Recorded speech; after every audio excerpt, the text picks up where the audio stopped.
John McMullen covers the Birds for 97.3 ESPN.com. He also covers the NFL nationally, FanRag NFL.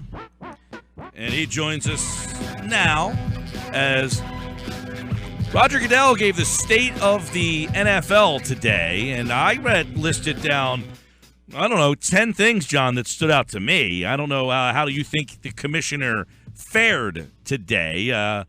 A couple plant questions, maybe, to lighten the mood in there. But you got to give some effort, to the New England folks. The Boston media was out today, that's for sure. San Diego had their fair share of questions in there as well. How'd you think Commissioner Goodell fared today? Well, I never think those things are his strength. He's not really a tremendous speaker off the cuff. So I think he struggles in that type of environment to begin with, but I thought he was fine. I mean, considering some of the issues, I think the political stuff, pushing him on that, I think that's a little bit unfair, and I don't understand the obsession with some reporters. Same thing happened to Tom Brady already this week. So I don't think that part of it's fair, and it should be strictly related to football. And obviously, Las Vegas, San Diego, all those kinds of issues. Certainly fair game, and he handled them as well as he possibly could. I got a list of stuff here that I found interesting. I mean, there were some interesting things that came up. I want to start with where we talked a lot yesterday about the Raiders. He mentioned that San Diego was an option for the Raiders. Do you feel that San Diego is a legitimate option? How did you read into that whole situation? Because he kind of made it sound like, look, if San Diego wants to step up, I'm not going to get in their way. Well, yeah, but he put on the caveat that there's got to be something done about the stadium situation, and they've been trying to fix that for 15 years. So that was the sort of the punctuation to that. Sure.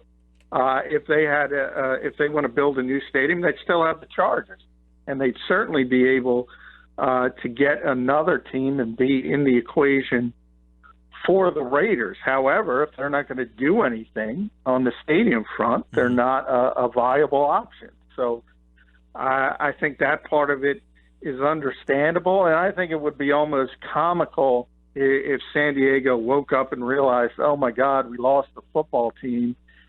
And now we're going to spend the $2 billion to get another one, and you lose that 56 years of tradition.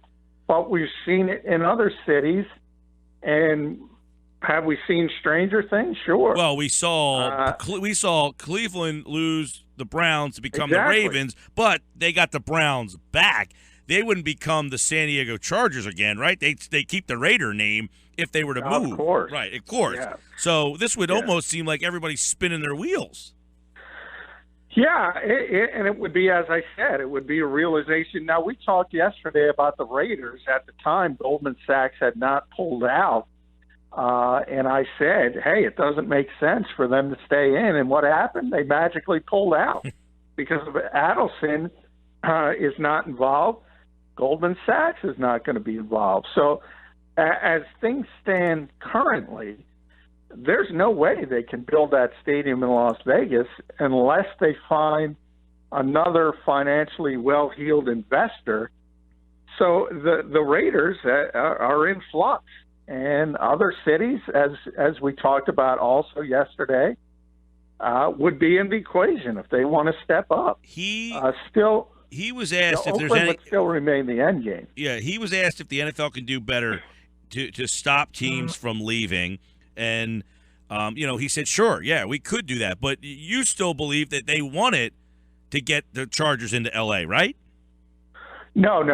I don't believe that at all. In fact, I believe they wanted the Chargers to stay in San Diego. They worked very, very they hard. Then I take that back. They wanted the Rams to leave San Diego. Yes, they wanted. Okay. Yes, they wanted the Rams in Los Angeles, and a lot of that has to do with the rich guy getting what he wants, to be perfectly honest. And that happens not just in the NFL, but in life in general.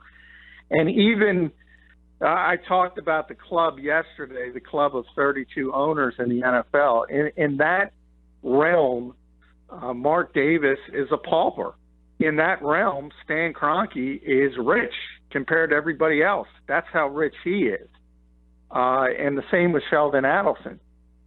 He might be the richest owner in the NFL if he ever got control of a football team. So those guys are in a different stratosphere when it comes to getting deals done. And that's why you saw Los Angeles, even though it is a very liberal state that has struggled in Oakland, San Diego, they're able to get something done because he can write checks and make things happen that other people can't.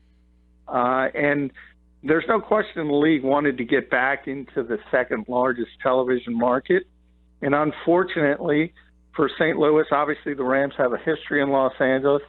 It was just more desirous for them, the Los Angeles market, than the St. Louis market. Right. So the things we learned today was that Vegas is very much in flux. And he also went further. He said, we're not interested in a casino having ownership of one of our teams. That was clear. And that's compounded Correct. by the fact that Tennessee has a situation going on where he said today they need to have one singular owner making decisions for them. So that kind of outlines how adamant they are that they would not want a casino group to be involved with the Goldman Sachs. I would have a hard time thinking that the NFL would approve that ownership.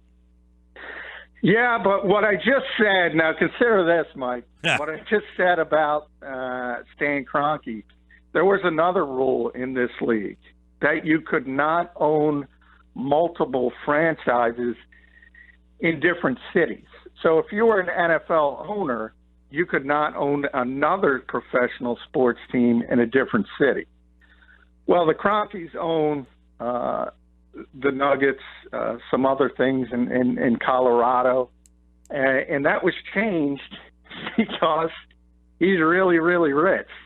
And basically they did move around the paperwork, and he gave controlling interest to his sons. But everybody knows Stan Kroenke still owns those particular organizations, and the NFL looked the other way. There was some, and it may not be true, but there are some who believe that Sheldon Adelson is so rich, I think worth $27 billion or so, that they would have sort of tweaked that if they had to. And if it were to start out as a minority partner, I believe they would have tweaked it. I really do. That gets itchy because he was kind of adamant today that one thing they want to separate is, the integrity of their game. He's adamant about it because he's out. But you notice he didn't say that before. And he was working towards getting a piece of the Raiders. None of that was ever mentioned until he was out. And then they can put their foot down and say, we don't want that. And that's the rule, don't get me wrong. That's always been the standing rule. People have talked about it. I've talked about it on the show. It was going to be a problem if he was involved in ownership with the team.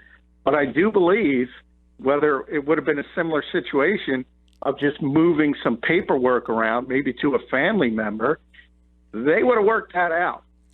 I think I've heard this happen someplace in a higher office. Exactly. Good point. Good point. What about a return to St. Louis? He kind of indicated – the way he answered that question was, I've talked to your new governor, no interest. Yeah, there's no interest now because no interest from St. Louis or no interest from the league or both? I think both. The NFL doesn't care if St. Louis has a team. No, not at this point. Now, that's not to say it won't be different in the future if things change politically. Do you think, real quick, we talked a little bit about expansion yesterday. I had Lee Steinberg on earlier. He said, look, if there's a city that wants a team, just give them a team. The fact that the NFL put more money in, it was kind of unprecedented in the San Diego situation to get them, to go there. But if a city wants another team, give them another team. I think the product's too diluted in terms of that aspect. But do you think there are teams currently that are candidates to move?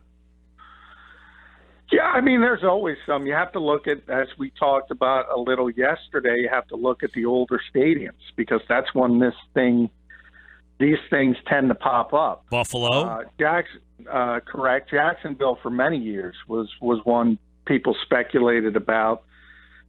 They did some really nice refurbishing of that stadium, so things have calmed down a little bit. But everybody is a couple years away from being on the list, and that's just the way you do business in this league is you pit cities against each other to get your stadiums built. For many years, Minnesota would use Los Angeles as sort of the sword of Damocles over the politicians there, and they finally got their stadium done. I mean, I look around, I see Miami Stadium's older, but they're not leaving Miami, they just right? Refurbished it. They just spent about $400 million on refurbishing it. And got a Super Bowl. So Buffalo's got an old stadium. Kansas City has an old stadium. And Buffalo, you got to be concerned with because of the market also. Right. It's a very small market. Hey, last time I checked, Green Bay plays in an old stadium. That's true. But they've all refurbished. So that one's different. That one's different. Yeah, and it is different for a number of reasons. It's community owned. It's not a typical ownership situation. Plus, the Packers are sort of a national team, probably the most national team other than Dallas in this league. So there's no concern there despite the size of the market. Buffalo's different. It's not community owned. Obviously, the Pagulas have a history there, so I don't think it's anything you have to worry about in the near future. But it's an organization that's always struggled to sell tickets when they're not playing well, and they haven't made the playoffs since 1999, so it's been a while. So that's one you could see down the road. Yeah. But when you talk about Lee Steinberg talking about expansion, yeah, I mean, expansion in every sport dilutes the product. So, I mean, by the nature of expansion, it dilutes the product. I think to have a nice mix of teams, the question is internationally. If you want a team in London, if you want a team in Toronto, where are they coming from? Yeah. Well, so you have to ask, is it going to be a team moving or is it going to be an expansion team? That's the only way I could see them expanding. If they decide to put a team in London, if they decide to put a team in Toronto, I think it would almost have to be a new team, a new franchise. It just seems like the mix that they have, Kansas City has an older stadium, but I can't imagine the Chiefs just get – I mean, I guess you could say that about every team. Jacksonville, yes, I could see them leaving and no one really cares. But other than that, I mean, Carolina, I don't know how much of a hold they have in that community down there. That seems like a college basketball. Football is kind of maybe secondary there. I mean, Tampa, I don't know. I mean, do people care about the Buccaneers? Sure, but if they left, I don't. But their stadium's kind of newer. I just don't see that there's a team that's going to, get up and. I mean, Buffalo would be potentially, but that's another almost college-esque atmosphere where the Bills and the Sabres are all they got up there. So I even have a hard time thinking they would move. So I don't know that there's a real great candidate to move from where they are. I will say you're right. I don't think there's another one on the immediate horizon. But we've seen time and time again, that can change quickly. New Orleans, too, has an older stadium situation, by the way. Yeah, but again, all those older stadiums, they refurbished the Superdome as well. So at least they've addressed it, and they've added a lot of sort of newer amenities. But it happens, as I said, it happens very, very quickly. And when people talk about tradition, when it comes to stadiums, that tradition tends to go out the window. That's what I mentioned with San Diego. You're talking about 56 years of tradition. Yeah. I mean, that's legitimate. Not a lot of great history, though. No, I mean, Buffalo doesn't either. Jacksonville, I get it. I mean, that's the point, though. Is that there's yeah. Let me turn to a couple of things. You mentioned he talked about a developmental league. Any thoughts on that or seeing that happening? Well, there's that new spring league, but that's not being run by the NFL. I would love to see it happen, but I think the logistics are just such that it's almost impossible to do. And really, from their standpoint, to be honest, the college system is the perfect feeder system. Even though there's issue from the players' perspective, there's really no issue from the NFL's perspective. They don't have to worry about a developmental league because they got a powerful one up and running that hands them talent every single year. So from their standpoint, I've never thought a developmental league makes much sense. However, with the changes in the CBA, guys aren't developing well at the college level. And when they get to the pros, there's not enough practice time, both in the off season and the regular season. And you see it at certain positions. We talk about it all the time: quarterback, offensive line, tackling on defense, the lack of fundamentals there. If they don't change things in the next CBA, I think they really, really have to start thinking about it just to get enough players up to speed, even if it's a 4-team league. And in a lot of ways, they should cross their fingers and hope the spring league is a success. Yeah. I got an idea for that developmental league. They can tap into me if they want. All right. John McMullen's with us at JF McMullen. There's a lot of other things. We're running a little shorter on time, but let me very committed to Thursday night. Less injuries, less penalties, less turnovers. Steinberg told me his players hate it. Hate it. He said they hate it. It's not going anywhere, right? And his numbers are just ridiculous to say less injuries. We think it's a great product because there's actually better than the Sunday. I know we touched on this a little bit last week, but to hear him come out and kind of they're very committed to that Thursday night game when it thought maybe it was losing some traction. Yeah, I mean, there's that famous statement, statistics can show you a lot, but they're like girls in bikinis. It doesn't show you everything. So you can manipulate numbers any way you want, and that's what he kind of does. Lee's right. Every player I've spoken to hates it. But we've talked in the past about it. It's not going away because of the money.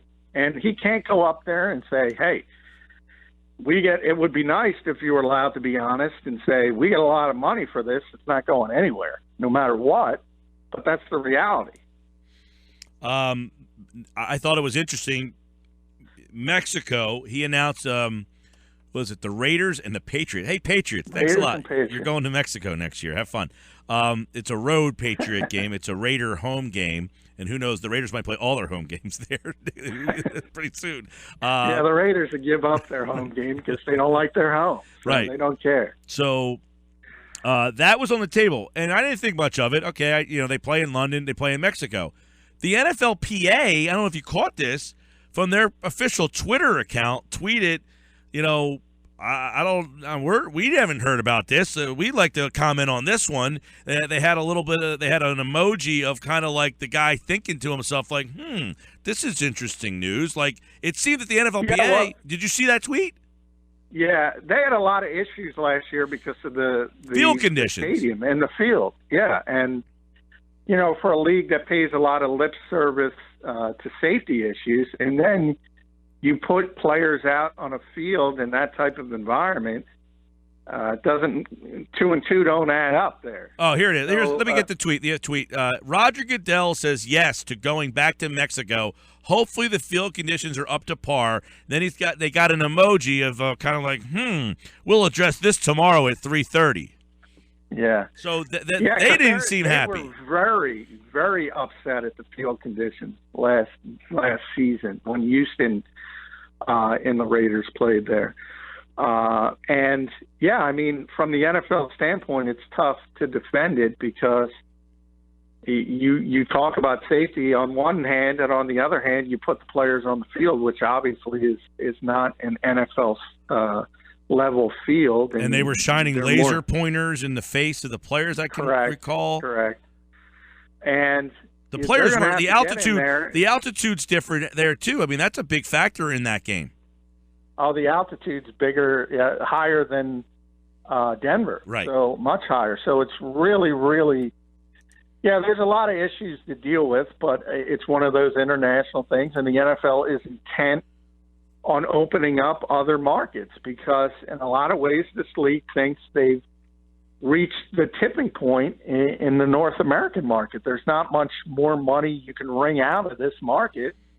And if they want to grow this industry to $25 billion a year, which is Roger Goodell's goal, he stated it, the only way to do that is to open up international markets, and Mexico City is one of them.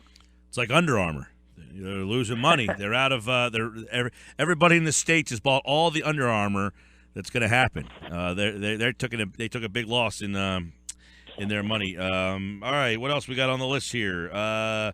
Changes on the way the game is managed. Talked about having a play clock after touchdowns to get out for the kickoff. Talked about maybe having replay tablets out on the field so they don't have to go under the hood. It seems that time of play is something they're very focused on. Yeah, and I think that's a nod towards this generation, and which has the attention span of a gnat. And I wouldn't be concerned with that. I mean, learn to sit and watch the game, and if you don't, do something else. But I don't have as big as a problem with that as they obviously do. My issue, though, is with replay. You have an example on Saturdays that works much better, and I don't know why you just can't go with that instead of worrying about Microsoft Surfaces working or not, and Bill Belichick throwing them against the bench or things of that nature. To me, college does it the right way. Just copy it. So what? They did it first. Your way stinks.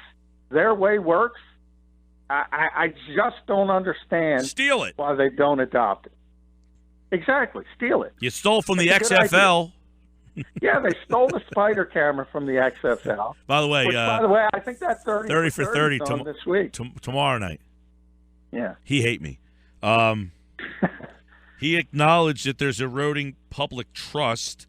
That was one. That was one thing that stood out. Deflategate was huge. Let me ask you, okay? You're a reasonable guy, right? We agree a lot. I don't think Roger Goodell gives two rats behinds about handing the trophy to Tom Brady. Nope, doesn't care. I'm glad you agree with me. You guy makes $30+ million. Exactly. Here's a trophy, Tom. Have a nice life. Yeah, he gets paid $44 million 2 years ago. It was down to 32, so he took a hit last year, I believe. However, if somebody's writing me those checks, I'll hand that trophy to anybody they want. I don't understand why people think that's like, this is going to be a huge deal. Tom, congratulations. You're the MVP. Congratulations. Thanks. Yeah, exactly. Nice I agree with you wholeheartedly. It's the people in Boston. You saw the Boston media. They're obsessed with it. And they don't seem to understand. And it's not just them, but it's fueled by them. This guy, he does what the 32 owners of this league want him to do. So even though I disagree with a lot that went on with Deflategate, understand it was spearheaded by the other owners who were upset about what the Patriots did during Spygate. Yeah. They kind of brushed that under the rug. Then they do something else, and they're saying, you know what? We're tired of this. Stop it. Hit them hard this time. So he's basically doing what they wanted. Now, this lack of a fundamental understanding that this is not Roger Goodell's league. He is the commissioner. He represents the 32 owners. He does what they instruct him to do. And again, he gets paid very, very handsomely, as you mentioned, to do it. So he will hand that trophy to Tom Brady if need be and smile and not have a care in the world. That's what happens. Patriots fans, trust the process. All right, John McMullen's with us, of course, every day in the 4 o'clock hour. He was kind enough to move to the 5 o'clock hour, State of the NFL Address. That was some of the topics that the commissioner hit on, and we'll have more on the game coming up on Thursday and Friday with John here on the Sports Bash. Thanks, pal. Hey, thanks, Mike.